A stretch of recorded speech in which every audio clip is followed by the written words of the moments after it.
Thank you very much, itself, for your warm presentation. I'd like to talk about a lot about myself. Instead, I'd like to talk to you about what I'm doing. And for that, I want to ask all of you to, to imagine a vision that I have. And the vision is very simple, which is so far, all the education, all the way that we have learned, all the knowledge that we acquire is dictated primarily by a certain type of way of teaching, which is European. Yeah? A simple example. If I ask you to name 5 philosophers of the world, I can assure you 4 of them at least are going to be of European heritage, like Aristotle, Plato, etc. But if I ask you to name 5 philosophers from the Mexica, from the Maya, from the Inca, I can assure you, you cannot even name 1 or maybe 2. So this way we can prove that we learn through the way that Europe thinks. So my vision is, why don't we allow now our continent, and I mean the entire continent, from north to south, to tell the world that we also have wisdom, that we also have way of thinking, that we are also good teachers, good people with good words and with good deeds. So that vision is the one that we are going to pursue through the whole presentation. Such vision is the one that I represent through the school Calli, Mexica. At the end of the presentation, I'm going to pop a QR. So if you ever want to join the community or even better, take online courses with us, feel free to scan the code and just send a message. So my name is Adrián Koskakoatl, but I want to introduce myself in the language of the ancient Mexica, which we are going to use throughout the presentation. We are going to learn how it sounds, how it pronounces the word, how it embellishes the way we think. All right? So just bear with me, switch your head, hit that switch to go into ancient times and bring them into modern times and listen to how it sounds. And then later I will translate word by word how it describes the universe. Mishpansingo, Imisasokamachililia no igniwan, de Juanotuca Adrián Koskakoatl, Juanite Mashtia, Inilwika Tlamatilisti Pancali Mexica.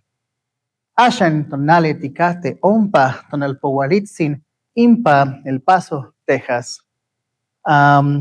Ome masat, Pactlatli Wanye Ilwitl, Ocelot, Mactlatli Wanye Ilwitl, Calli, Xiwitl. Sempowale powale Itzcali. Noyolo cuale, Ipan El Paso, Texas, Ipan Mac Amoshticali. Nimistasocamachilia no igniwan, Ompa Ashen. Oxepa English Copa.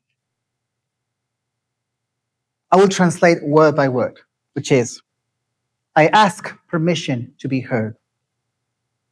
My root is Adrián Koskakoatl, which translates as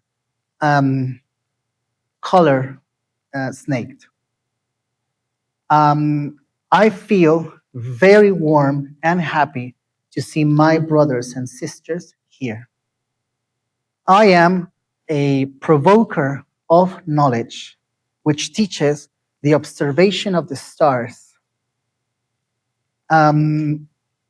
Right now, we are in a solar transit of a day 2 dear of the 13-day calendar called Jawar of the 13th year of house during the 20 days of the cold houses.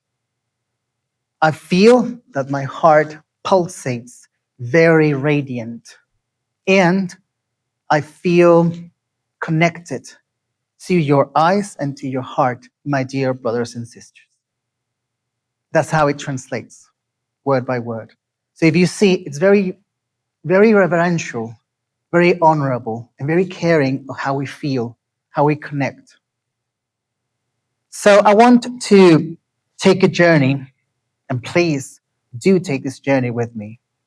And let's go and jump into how this happens, which is a transit between antiquity, which is our ancients, our old ones, and our modern times, and the mission that we have, right? Right here, we have three words that we have to discover, we have to figure it out. And I know for some of you who are native English speakers, sometimes it's quite a challenge to pronounce this, because in English you don't have certain type of pronunciation, certain type of words. I mean, you can tell I studied different from the US. I spent 10 years of my life in the UK, and I know very, very well that English doesn't have certain type of pronunciations. However, for those of you who are familiar with Spanish, you might be able to pronounce more accurately this. So just give it a go in your own space, in your own sit, like very quietly if you want to, or if you want to give it a go publicly, you can do it. Try to read this as best as you can. I'm going to give you a couple of seconds to try it as best as you can.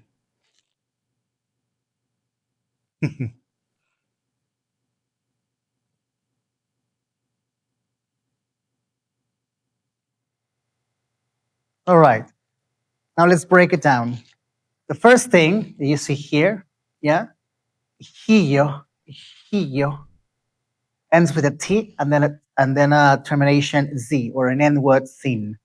This translates as hiotzin, hiotzin. Most of the accent, well, actually all of the accents in Nahuatl language will come on the next to the last syllable. So always on the next to the last syllable. Yeah? So hiotzin, hiotzin, which is hiot, pay attention. Hiot. Hiot means this. All right? Like something that, like the breath of life, if you want to be more poetic. So the breath of life, and then mishichting, mishichting. Notice how the H is like a little aspiration. Mishichting, mishich, right? Mishichting kind of sounds like Mexico, but it goes deeper than that. It sounds Mexica, which is the people who lived in the center of Mexico City, where I come from. So mishichting, mishichting, which means belongs to Mexica people, belongs to Mexica people. So the breath of life that belongs to Mexica people. Totsalan, Totsalan. This double L, it lands and continues. So Totsalan, Totsalan, right? Totsalan, which means within us, within us. The breath of life that belongs to the Mexica people that is within us, right? That's what it translates. And it sounds like this. Hiyotzin mishiktin totsalan. Hiyotzin mishiktin totsalan. Listen to how it kind of like sings. Hiyotzin mishiktin totsalan. Right? Now that I pronounce it, give it a go yourselves. Nice. Let it ring. Let it have the music of it. Right? Hiyotzin mishiktin totsalan. Right? The breath of the Mexica within us. All right, so first of all, let's take a look at this image. Now, this image, it just explains so much. Right here, we have corn seeds, right? In Nahuatl, corn, we can say it in many different ways. We can say it how it begins, how it's in the middle, how it finishes. But right there, yeah, we call it shinatsin, shinatsin, which is seed, seed, shinatsin. But here's a curious thing. When someone is born, as in literally a recently born child or a recently born puppy or a kitten or any animal you can think of or a plant, it's also called shinatsin. Yeah? Little tiny seed or honorable, venerable, tiny seed. So if you switch this way of thinking, we are understanding that now what it's saying, everything that comes to the world, it comes from a seed. Yeah, it comes from the concept of a seed. So we are the same. We are not different humans than dogs, than cats, than whatever animal you can think of, or a plant. We all come from the same thing, Mother Earth, which means we are all seeds. Shinatsin, that's the word. Shinatsin. Now, this person, we're gonna call him, let's call him Charlotte, right? Charlotte. So our friend Charlotte is saying Shinatsin. Moshinatsin, your seeds. Moshinatsin, your seeds. Toshinatsin, our seeds. Toshinatsin, our seeds. All right?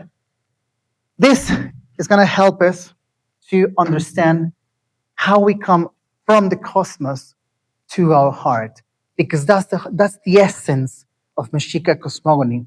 Mexica Cosmogony doesn't want to explain the universe in a way that is just in our heads. We are imagining.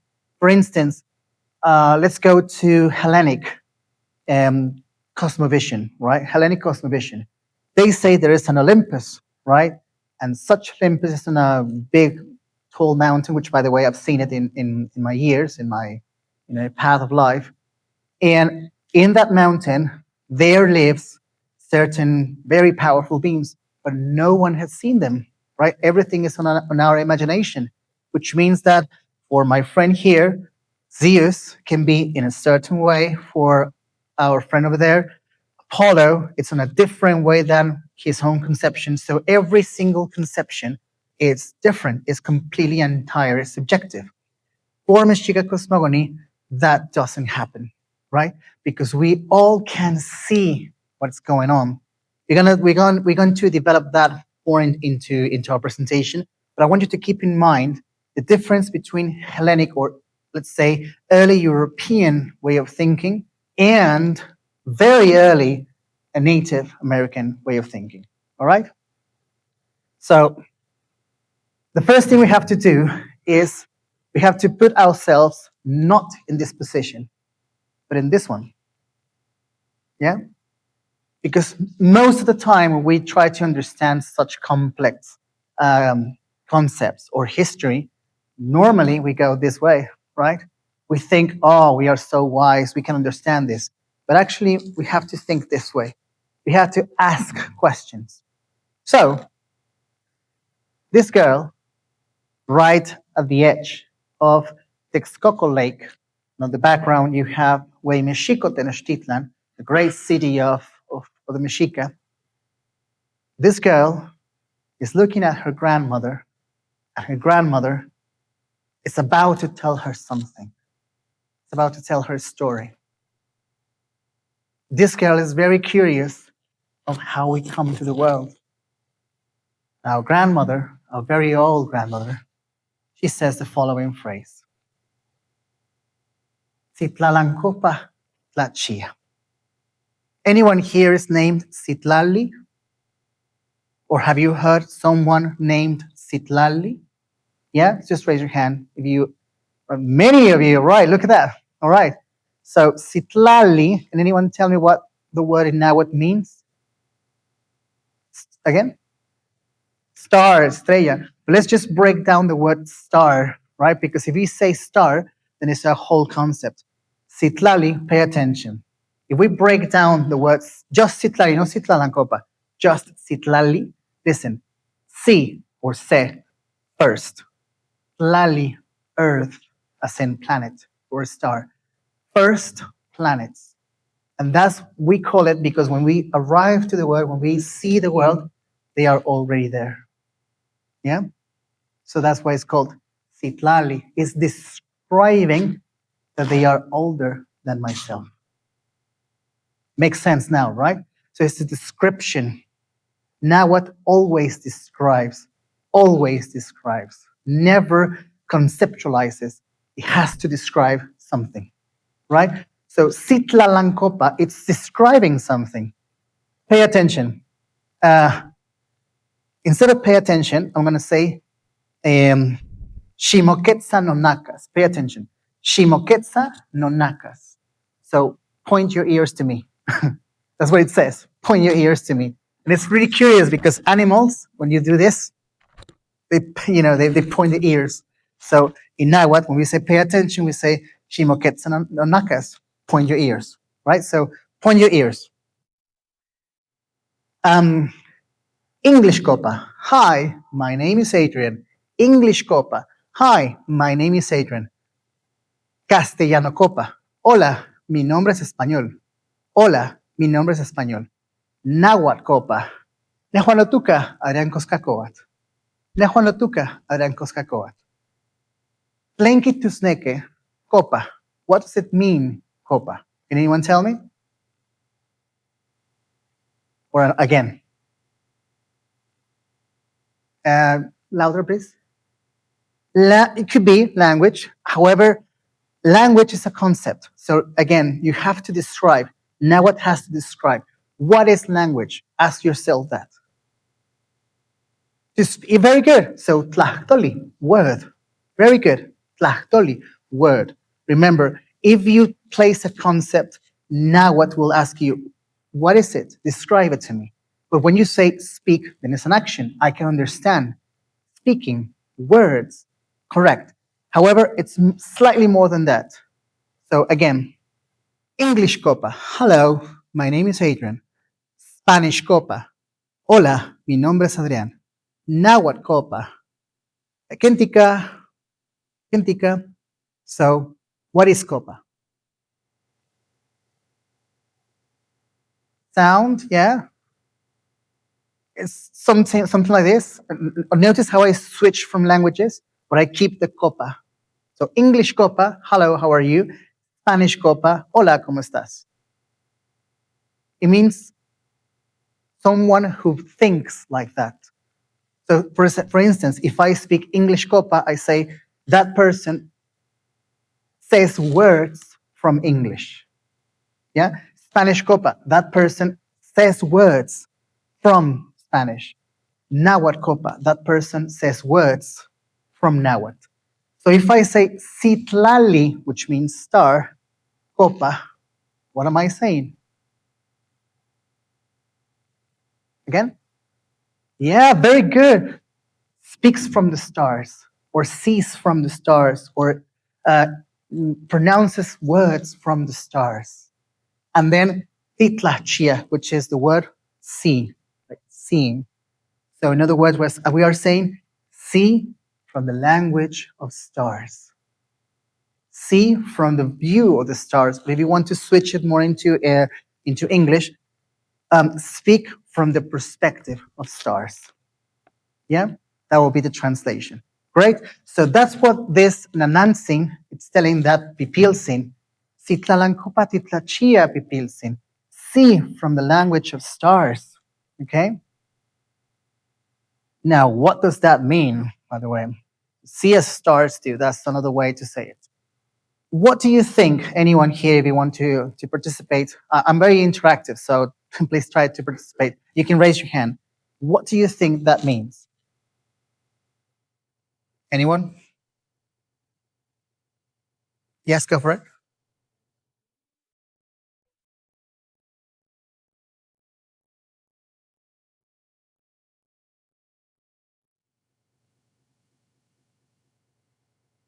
Maybe. Anyone else? Go.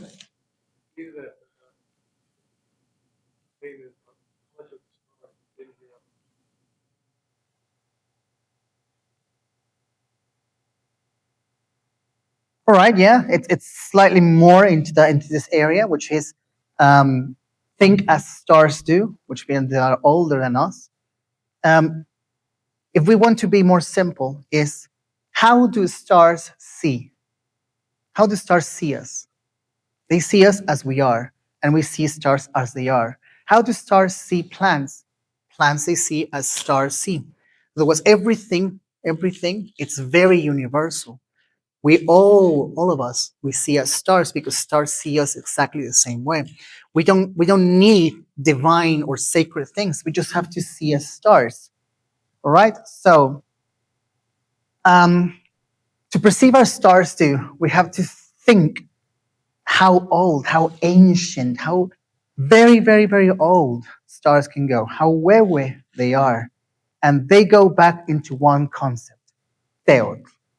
Now, here is a linguistic coincidence, a very strange, by the way, and unique linguistic coincidence. Have you heard the word in Greek or Hellenic, theos? Theos? Yeah? Theos, it's not written like this. It doesn't have TL at the end. It has U-S-S, theos, at the end. It does mean, theos means, in a very old, classic Hellenic language, it means bright day or warmth. Slightly moving forward into linguistic, let's say, pre-Pericles, ancient Greek, it translated to divine or sacred. And then into the classical area of the Hellenics, it translated to theos, theus, which means Zeus, right? So theos evolved into Zeus, which then Latin heard it and translated as Dios, Deus, which then Spanish inherited and translated that to Dios. So when people say Dios te acompañe in Spanish, they are actually saying Zeus walk with you, right? Que Zeus te acompañe. Very weird. Anyway, so Theot just has that linguistic coincidence. However, the meaning is not the same. I'm going to put an example here. Let's go with the easiest one, which is storms. When a storm is forming, when a storm is like clouds, rains, thunder, we see the face of the storm. As in, we don't have to imagine a god of storms. We can see the face of it. We can see the face of the cloud. We can see the face of rain. We can see the face of thunder. We can hear the roar of the thunder. We can even feel the power of it. As in, it's right in front of us. It's not on Olympus. It's not in Tartarus. It's not on Avernus. It's not in heaven. It's just there. Yeah, we can see it. Now, because we can see it, we know that we are part, as in we interact with the storm or with the rain. However, we didn't cause it. Yeah, we didn't go, oh, there's a storm. Yeah, humans didn't have any influence on that power. However, we are part of it. And sometimes it can get very angry. Sometimes it's just a nice drizzle. Sometimes it's necessary because it's very dry, so a storm can bring green once again. But it's just a powerful force, and it has been, it is, and will always be part of life. Yeah, that's interesting. Yeah, you weren't even born, and a storm was happening. Now you're born, you experience the storm. And when you go to Mictlan, your children or your grandchildren will experience the storm, the same thing. Now, if you go back before humanity was, let's say, walking on this earth, let's say dinosaurs, they experienced the storm as well. They have their own name for it or their own sound for it. And if you go all the way back into the first beings of this earth, they also experience the storms. And not just in this planet. Let's go to Jupiter, right? To Huesitlali in Nahuatl. It has storms, which means that phenomena happens not just in our planet. It happens anywhere in galaxies, wherever a storm can be formed. That is Theot. Yeah? That is Theot. It's not a god. It's not a deity. It's a primordial force. Like earthquakes, like biodegradation, like death, like time. There are forces, yeah? No gods, forces, that we decided to draw them in a human shape to understand them. That's an artistic choice, yeah? It's a choice, but it's not an explanation. It's a choice that we decided. All right? So, how can we define teot? We can define it as what remains, the ever-present, and the original pulse. Now, we have to do a journey, my friends. Anyone can tell me what this image inspires you? What do you think of this image? Anyone? Duality? Yeah, very good. Anyone else has a different idea? Good. So let's go with duality. That is correct. Yeah. This is an artistic choice to represent duality as female and male. But how can we define female and male without using humans? Yeah, as a representation. We can define it very simple. Something that gives, something that receives. Yeah, on a simple basis. Whatever gives, it provides something, warmth, seeds, anything. The continuation of life. Whatever receives, harvest. Yeah, it fills with water. It continues life. So that's the simple way to define it. That's how Nawa does it. Okihio, okihio, again the word ihio, breath. Okihio, the action of giving breath. Okihio, siwat, the action of filling with water. Siwat. So I am giving you something, and whoever is receiving, it fills with life. Okihio and siwat, so male and female, basically. All right. However, this is a very good image. This is a construct that I have done, an artistic choice to represent. This is the symbol of a star. I know it looks like a Pokeball, I know, and it's very famous for that. And I'm sure they use that inspiration for a Pokeball, but actually that's the symbol of a star for the Mexica. They drew stars like this. And that's the symbol of a heart. So what I'm saying is a heart of star, yeah? Of the heart of the star, the pulse of the star. Now, this word, namiki. Now I'm going to take a volunteer. My friend, come here. You can leave your camera here if you want to. I'll just keep it on. All right. All right. So can you please take the place over there?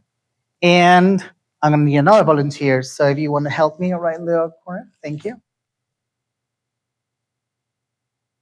What's your name? Joaquin. Thank you, Joaquin. And again? Amanda. All right. So Joaquin and Amanda are going to be my volunteers. So can you stand? Yeah, like this. All right. I'm going to explain to you this concept called namiki of how life literally continues. Can you please extend your hand, Joaquin? Right. So right now, Joaquin, it's a completely unique thing, just to place a concept, unique thing, and it's lost. It's looking, right? It's looking for something.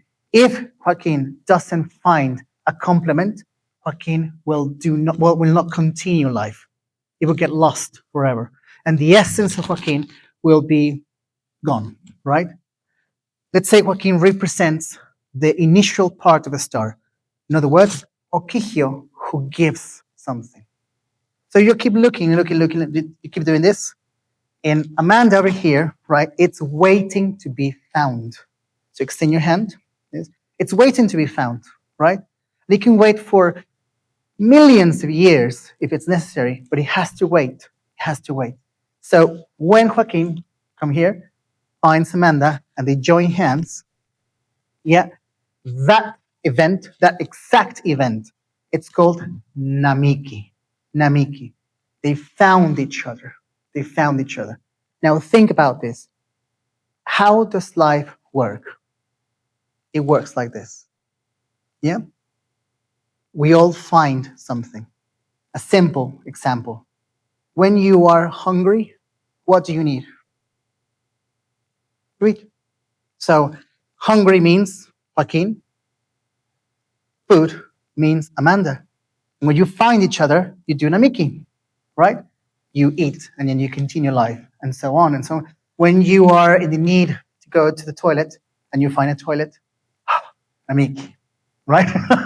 You finally release yourself and you're like, yes, right? When this happens, it's just to find your other, which is very special, right? Then happens omeyot. Now, omeyot my dear friends, it comes from the word in now, keep it in this. Ome means two, yol means pulse, pulse, yeah? The union of two pulses. In this way, right, when Joaquin and Amanda are joined together, they are unifying two pulses, right? Now alive this.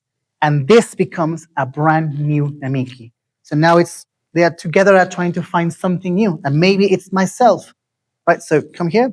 When we join forces, now we are becoming Omeyo again. And then we go and find something else, and so on, and so on, and so on. Thank you very much, Joaquin. Thank you very much, Amanda. A bit of applause, please. All right, so since we have Namiki to find your other, and then Omeyo to bind to pulses, then what happens when this Omeyo, right, this Omeyo becomes a primordial force, sorry, so an earthquake or a storm or death, it becomes Theot plus a heart, so the two forces, so Theot plus Omeyot, it creates this concept, Omeyo Theot. Now, I'm very sure people who have been to a calpuli or to a danza, I'm very sure you have heard the word ometeot. Yes or no? Yeah? Let me tell you the truth. That word is wrong. Linguistically, it's wrong. No one in native communities, and I speak for all of them because I've been learning now from them, absolutely no one says ometeot. It's a completely made up word from the 1960s by a very good philosopher, of course. We have to applaud him, by Miguel León Portilla. But linguistically, it makes no sense. It makes more sense this, omeioteot, which translates as the following. So we have teot, a primordial force, then yol, pulse, ome, two.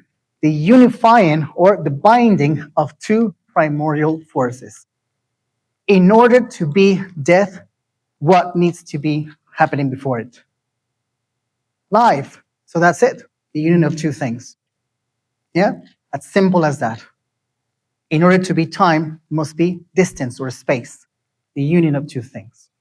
Yeah? We cannot exist without a complement. We need a complement. And that's Omeyoteot. All right? So that's the strong basis of Mexica Cosmogony. And since then, we decided to draw as an artistic choice our teteo. Teteo means plural of teot. Teteo, it's plural of teot. And here we have four of them. I'm gonna throw a ball. Can anyone name the four of them? No? Not even one person knows. I see like, yeah? Very good. So Tlaloc is right on the second one from left to right. Anyone else knows any of them? No? Very good. Hecat, which is this one, because of the shape of the bird. What about this one? Does it remind you of something? This is orange, spiky. It's the sun, right? This one is called Tonatiuh, and it's the sun, right? And this one, take a look at the water shape over here. There's a waterfall. So when Tlaloc rains and rains and rains a lot, this happens. We create ponds, lakes, rivers, seas, oceans, like water. Tlaloc, rain. We have Tonatiuh as the sun, and Hecat, the wind, right? If you pay attention, all of them have been here before you were born. All of them. Yeah, we have seas, rain, etc. Let's push forward this phrase from the Nahuatl. It says, plain moyocolia, no chipa totzalan mocahuas. Plain moyocolia, no chipa totzalan mocahuas. Translates as the following. Everything that exists between us stays, grows, and lives forever. So they understand, we understand, yeah, that when we see the sea, it will stay and grow with us. When we when we feel an earthquake, it will stay and grow with us. Yeah, it's not going anywhere. It will happen, and we will experience it. and we have to learn how to live with it.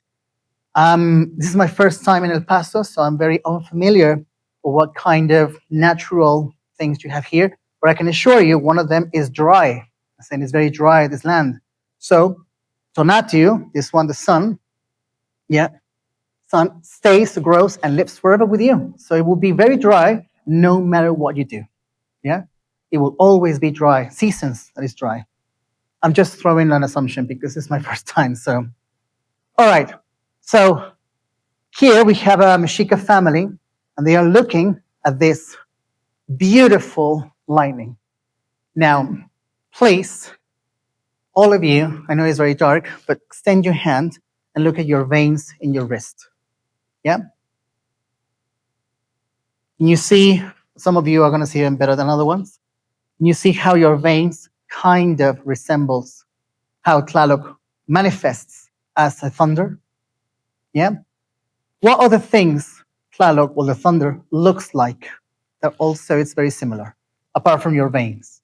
Where can you find it also in nature? Trees, very good. Trees, the tree branches. What else? Roots. Yeah. Let's go deeper into our brain. Neurons. Yeah. So again, we can see the face of Tlaloc. We don't need him to live on a mountain. We can see it. Yeah. We can see Tlaloc. So Tlaloc also is represented everywhere, and it lives within us. It's inside of us. If you can see the glyph, yeah, I know it's just a small presentation, but on the course that I teach, we go deeper. This is the shape of rain, yeah, raindrops. This represents the thunder that drops. The yellow part is the sun, which happens up, and the green color is because when it rains, everything turns green. All right. Now, pay attention to this phrase, ken omihtik inteteo. Ken omihtik inteteo. This translates as the following: what lives inside the bones of a teot. Now, this phrase makes me, for me, was very curious to understand it, because when I learned this phrase, I was asking, what do you mean by lives inside the bones? Well, for the Nahua language, uh, what lives inside your bones, it's like the very essence of yourself, because it's so hard to get inside the bone. So when you ask this question, I said, what lives inside the bones of Tlaloc? It's like you're going very deep into what really creates the essence of Tlaloc. You are digging inside of it. So this is what lives. So how can we define a teot so that we don't use the word God of thunder or deity of the rain or whatever name you want to call it? Tlaloc has tonali. What is tonali? Tlaloc has monashtia moishwa. What is that? Tlaloc has shikawalistli, motequitlilia, innemilis, toashkayot. This is what it has. So Tlaloc has energy or some kind of source. We all agree we can identify what kind of energy Tlaloc has. Yes or no? Very good. It shows its face, so we can see it, right? We can recognize Tlaloc anywhere we go. It applies force or manifestation. How does Tlaloc manifests? Anyone? How does it applies force to us? Examples? It's very simple. I mean, if lightning strikes you, what happens to you? Yeah, very nice. I die. Yeah, applies force. What happens if it rains like seriously strong, like for at least 2 days continuously? What happens? Yeah, we get floods. So it applies force. Yeah, it manifests in a way. Now, self-sustainable. It doesn't need us to appear. It will appear whenever it's needed, whenever it is required. Its personality. Tlaloc is not angry all the time. Tlaloc sometimes is very happy. It says, you are very hot. I'm going to give you a nice little shower. Just a tiny shower, right? Or sometimes it gets super angry because the land is very dry. It's very yellow. The crops are not growing. So it will happen at least 3 or 4 days continuously, right? So we can identify that Tlaloc gets angry. And we don't have to be angry at him. We have to say, Tlaloc is angry. We just have to wait. right? And its relationship with all, not just with us, because animals, plants, they need Tlaloc. The other day, I was having a nice, beautiful talk with some of the people in a community on how they do not, in the language, they don't apply the word evil or the word not good. It doesn't appear in Nahuatl. What appears is, from your perspective, how good it is, right? Everything is good, but not for all of us is the same. For instance, let's say that I want to go to my job and it's pouring down rain. So I say, oh, I'm not going to make it. So I get angry at the rain for some reason. Yeah. But for the plants, they are enjoying it so much. So depending on the perspective is how good life is, but never evil, never evil. Tlaloc is never evil to you. It just appears. Yeah.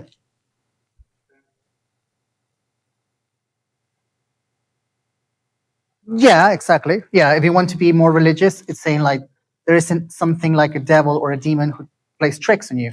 No, it's just saying, I mean, it's going to rain. So from your perspective, how would you judge it? Or from a plant's perspective, how would you judge it? From a lion's perspective, how it judges. So it depends on who is saying it, but it's just variants of good. That's it. Variants of good. Interesting, right? To know that. All right. So now that we get our minds into that, and I thank you for your patience, and I know this was kind of like an epistemological journey to understand knowledge. Now that we have the basis of it, the foundation of it, now we can move forward. Pay attention. You are at this stage, my friends. You are motivated. You are holding right here ancient codexes, a moshli, which by the way, I have one here, and I will show it to you in a second. And I ask you a question. The practice of the ancient word to forge our path. This is a choice, as in you're saying, I want to learn the ancient ways to apply them to my modern times. Because one thing that is very important, and I say all of this to these Calpulists that they live, they want to like somehow live in the 1500s or 1600s. I tell them, no, you live in the 2026. Yeah, you have to bring back the ancient words, but to your time, to your time. Yeah, you can dress like this if you want to. Don't just wear a mashla everywhere else. You can apply a mashla to a new belt or something like this. You have to adapt into the times that you live, right? So let's go into our wisdom. Intescame ipan tonemilis, which translates as the venerable reflections of our path. So, in other words, how we learn. Let's go with the first one, Hecat Quetzalcoatl, which talks about communication. I'm going to ask a rhetorical question for, let's say, the person who is right here, but I cannot see. Yeah, you. Tell me, it's a rhetorical question. Tell me, is there anything that cannot communicate? So everything can communicate. All right. How does this talk to you? I don't know. I'm asking you questions. So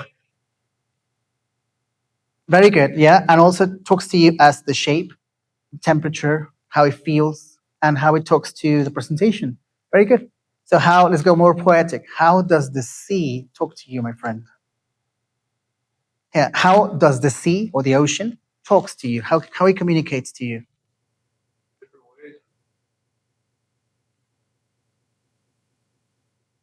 Yeah. Very good. So it says that its life is refreshing. It connects to Tlaloc. Very good. It's more connected to Chalchitlicue, but it's Tlaloc as well. Now let's go interesting over here, right? The two of you. How does a virus communicate with you? How does a virus communicate to you? Yeah, what else? Because a virus is very happy inside of you.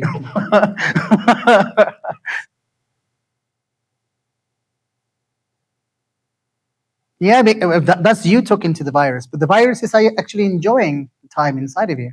It's having a blast. Yeah. So the virus has actually been, it's a different perspective of good.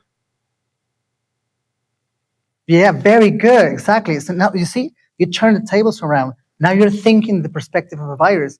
A virus also deserves to be alive, but your body is telling him, no, wait. Yeah, it's interesting, right? A virus also deserves to be alive. It actually works so hard to be inside of your organism. And once it reaches there, it wants to be alive. It wants to survive. Curious, right? That's Quetzalcoatl, my friends. It's the essence of everything should and must be alive and work its way to be alive. Communication. It appears on Tlahuiztlampa, which it translates as east. So the place where light begins, that's east side. And it teaches us the following. So just pay attention to this woman. And it teaches this. Toyolcacopa, Matlitonozacan, Itlotzinco Intleyehuican in Semanahuac. Translates, from our deepest heart, we learn to speak with the universe. And I know it sounds very poetic and I know it sounds super beautiful, but let's bring it into practical. What do you think it means over here?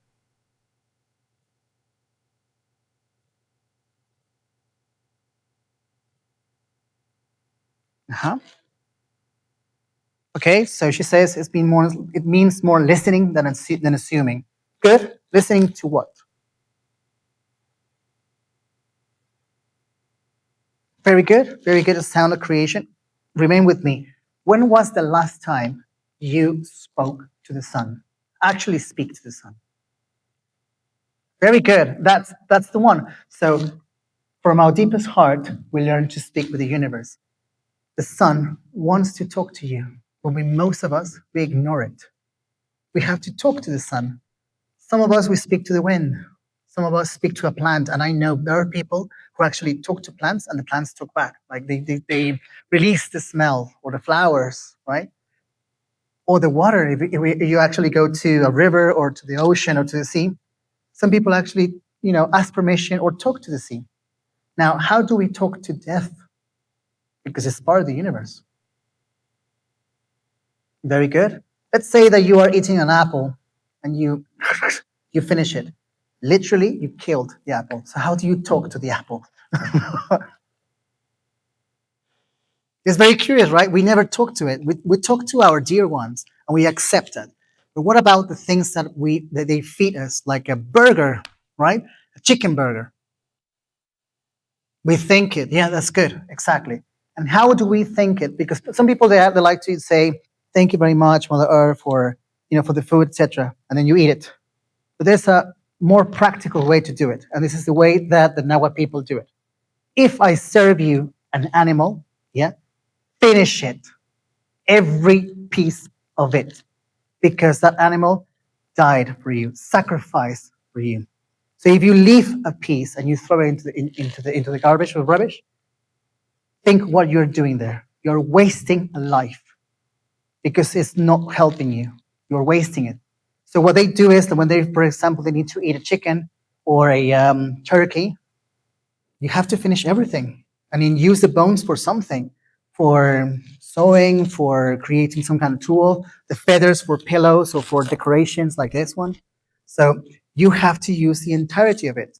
And curiously, by the way, there isn't a way to describe in Nahuatl carnivore and herbivore because both eat life. Yeah, both. You eat a tomato, it's life. You eat a carrot, it's life. Grows. Yeah. So there isn't a way to define both any of them. It's just a preference, basically. Very good. Okay, so to tlachtul to ihio, we have to find our voice and our breath, as in we can talk to humans, to each other, but we can also talk to animals, we can talk to plants. So find our breath. Yeah? Sepan ayan tilah time, nenoik niwan wan monekima, mahati mashkikan into wayak into yolo. Together we walk in unity, my brothers, like this one. Together we're going to walk in unity. And together we must recognize our face and our heart. Sorry for the S here. Our face and our heart. So this phrase, I'm sure you heard as well. In Spanish is rostro y corazón, right? But in English we can translate it as face and heart. Or in Nahuatl, initially in Oyolot. What is face and heart? What do you think it means? To find our face and our heart. Anyone all the way on the back? Sorry, I cannot see you very well, so. No? Any opinions? Very good, yeah. Who you are and what do you bring to the world? Exactly, that's that. The face is how you look. Your heart is what do you bring. Yeah. So when you meet someone for very good purposes, we always say in Namiki, we have to find each other. Especially now that we have many online courses, right? And it's very less personal. We don't get to see the face and the heart of the person. We get to see a screen and a representation of that person. Yeah. When we find each other, when we cross paths with each other, we see the face and the heart, how she or he looks or it looks, and what it brings, how it feels, how it is. Very good. Now, let's go to the south point. So, Huitzilopochtli, the strength of the spine. So, it belongs on Huiztlampa, which is the south. And here we have an old Mexica with a young man Mexica, which, by the way, I'm very pro this look. As in, why don't we bring back our face paint like an everyday? Why don't we? And make it not natural. We represent a tribe, we represent a culture. Don't feel ashamed of wearing your feathers, wearing your makeup. You want to belong to a culture and wear it, wear it. Pewa in Newayo, kausihti inso shikawali. From the root begins, and with it time, it comes to a bloom. This phrase, it was said by an old man who was trying to teach his young boy not to rush in life. And he was saying, Pewa in Lewayo, kautsinti nishoshikuali pilsin. He was saying, my young boy, don't rush through life. Enjoy your childhood, because there are many young men or young women, like let's say the ages of 13 to 18. They want to be rich. They just want to enjoy life as fast as they can, or they want to drive, or they want houses, or sometimes they forget how young they are, and they have to enjoy that. I'm very sure that most people here that are over 50 years old, we would love to go back into our 15s, 16s, 20s, and feel young again, feel strong.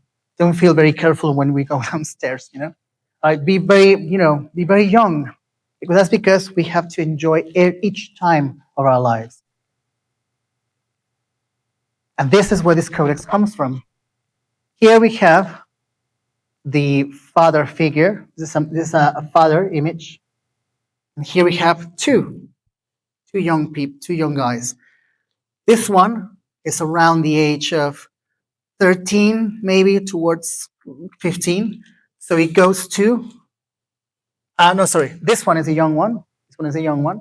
And it goes to Calli, which is the house of the young ones.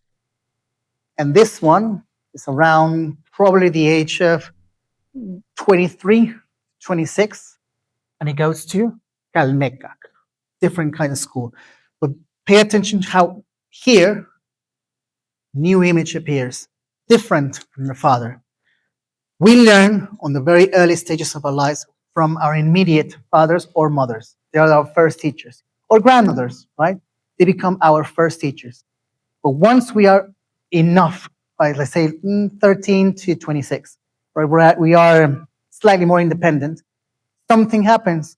We want to learn from someone else, someone that we can get challenged by, or someone that we find like an idol. The figure of a teacher appears. Temachtiani. I myself, I am your Temachtiani tonight or today. Something appears. You want to learn from someone else because the knowledge that your father provides you is now not enough. You want to change something, a different perspective, a different view. This is what this codex represents. The Temachtiani, right, now is going to be in charge of the education of this young man because he has enough of his father. And the same here as a Calmeccac. That's the figure of a Temachtiani. So if you ever want to draw it as your favorite teacher, that's the way to draw it. All right? Like sitting down, with a nice tilma or a cloth, little tiny feathers, long hair, of course. And when you find a good Temachtiani, so a young man defines a good teacher, a good Tamashtani, you have to follow this phrase. Amo Temashtia ahken in kamati. Temashtia ahken in kilikwatlaya toyol. The true teaching does not come only from knowledge, but from the one who ignites fire within us. Yeah? Many people say you can learn that online, and suddenly the teacher doesn't connect with you. Then you go to one presentation at Mac and you connect with me. Yeah? Because it's not about knowledge. Knowledge, you can access it anywhere you want.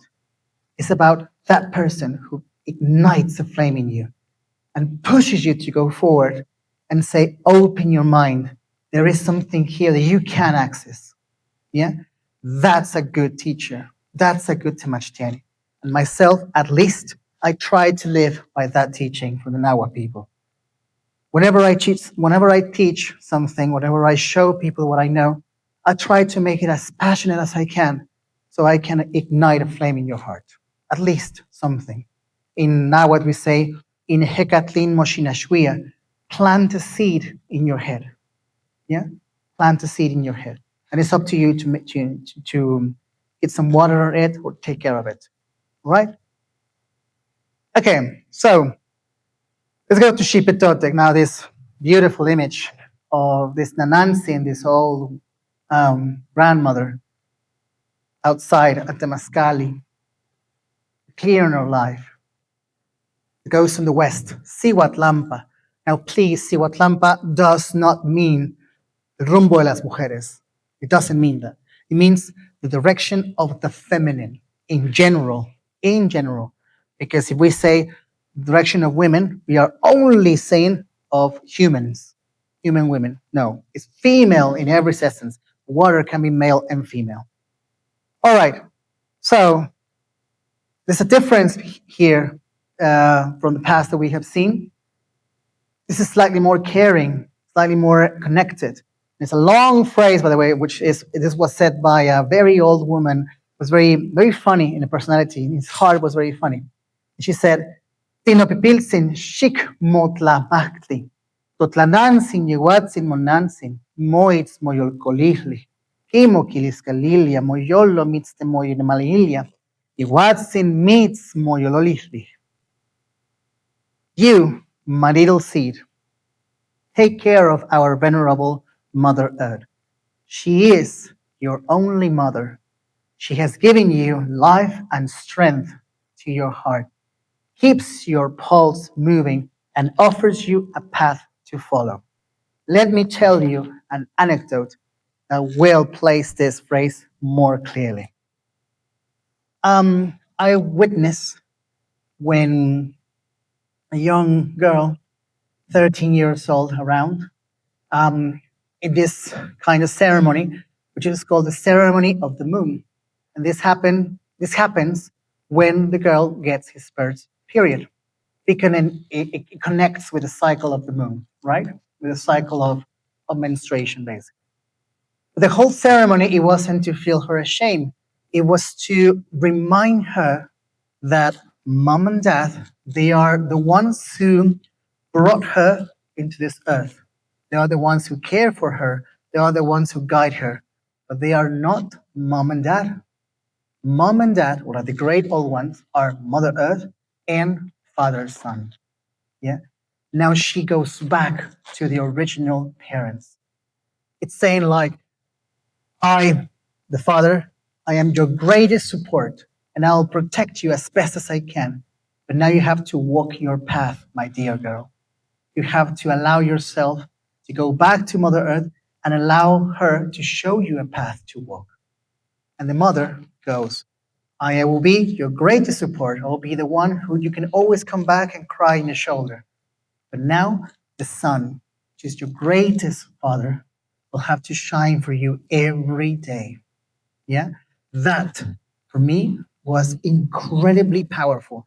Because just think about the psychology behind a 13-year-old girl who now listens that her both parents, are now going to become great supporters, but not mom and dad. Now she has to take actions in the world. Now she has to walk the path.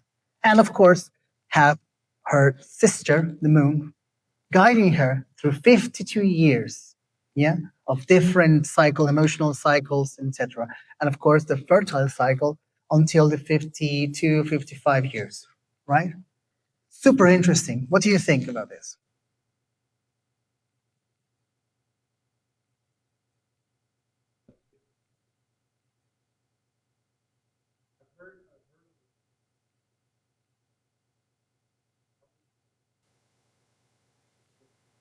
Oh, very good question, my friend. Well, for the boys, instead of the moon, there is another star which has a cycle of 5 and 8 years, which gets very close to the Earth, gets really warm, the crops die because it's super hot, and then it goes away. And it's called Venus. Venus is the one that is more attached to the male energy, if you want to say it like this. Curious fact, every time we have Venus on a closed cycle, which is going to happen this year, by the way, every time we get Venus on a closed cycle, something related to male activity like war, like events, like something that has testosterone all the way up happens. This is a year of the World Cup. So, curious, interesting thing that every time that happens, Venus is closed. The last time the Venus was closed, war was in the world. Yeah? So it's very curious how we are very connected with Venus. So that's how the male does it. And the ancient ritual, they don't do it anymore now. The ancient ritual was to pierce your nose right here with a long, kind of like I want to say like a sting, but it has more decorations to it. So it's like a piercing on the nose, just to remind you of the effect that Venus does to you, to your body, right? Okay, and you were gonna say something about the moon ceremony. Anyone here?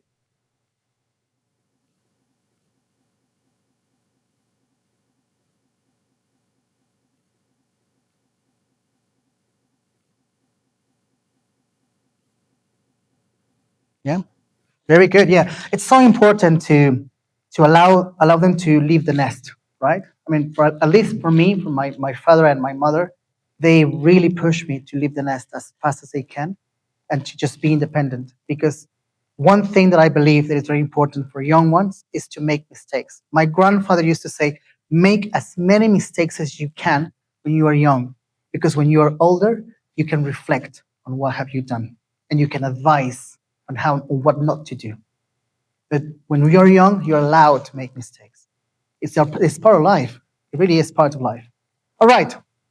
So here we have a midwife and a doula or a partera in Spanish, and it's saying "Ika totlahtl toishkakopa ipan iyolotoikni," which is every word we speak is a seed planted in another's heart, which is something related to what I just said.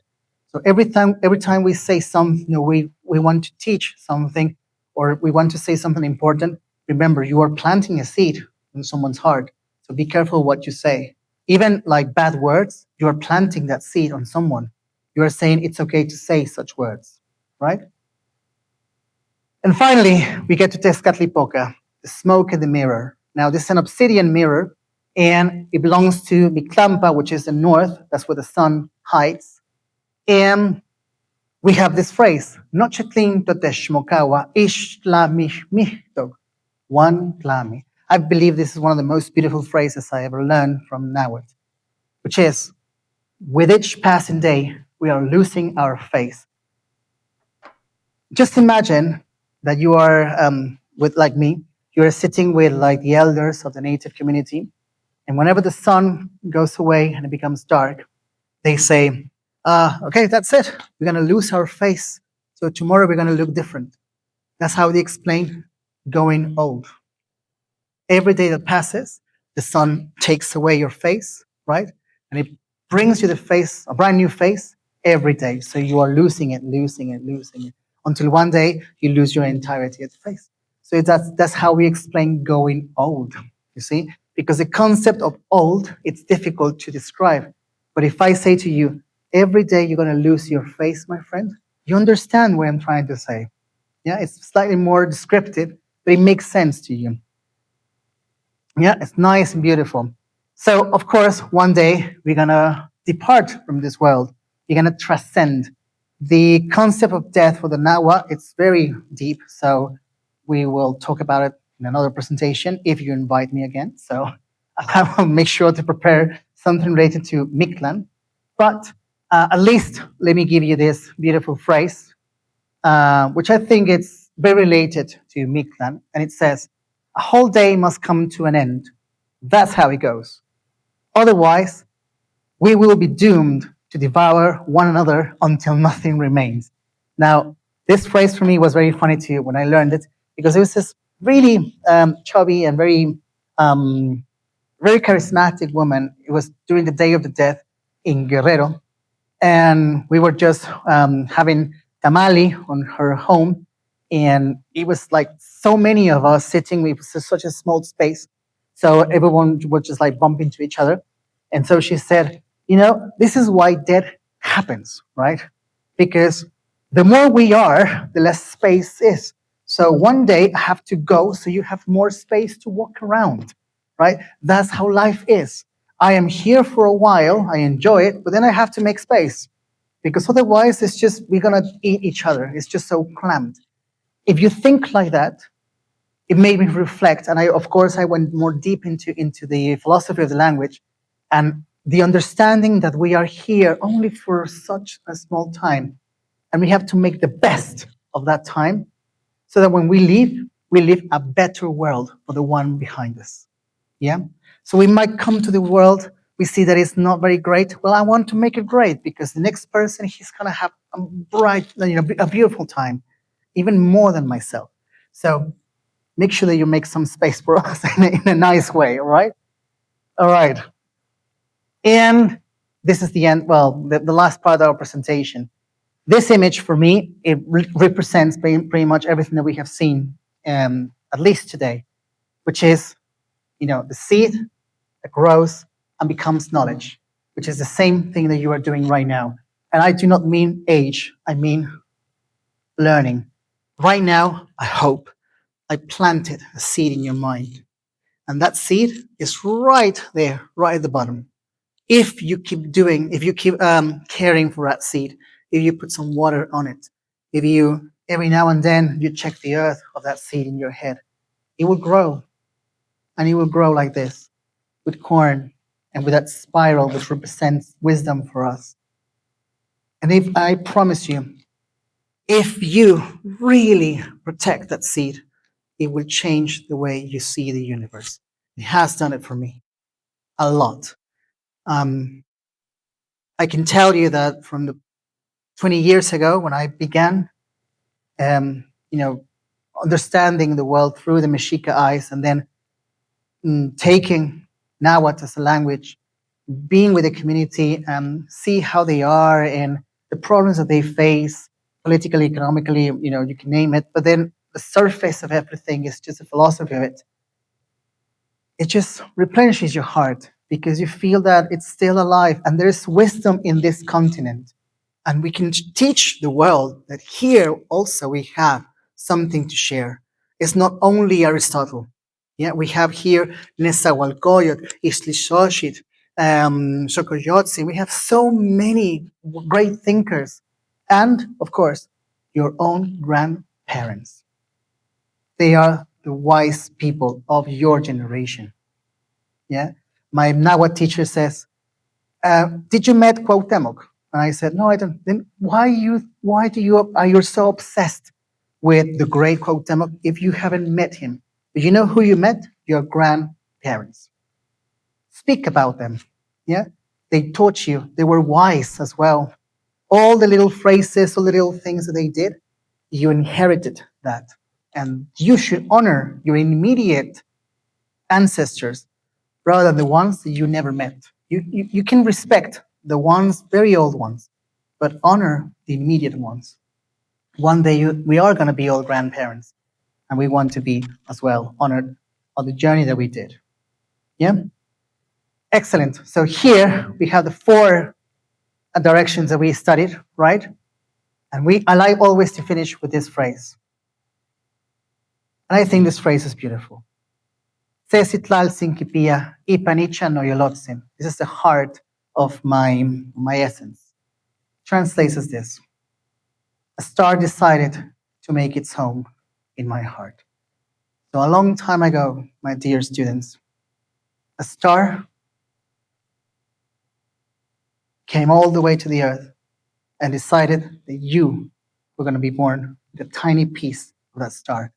So hence, you have star eyes. And you can talk to everything around you with star eyes, because inside your heart, there is one.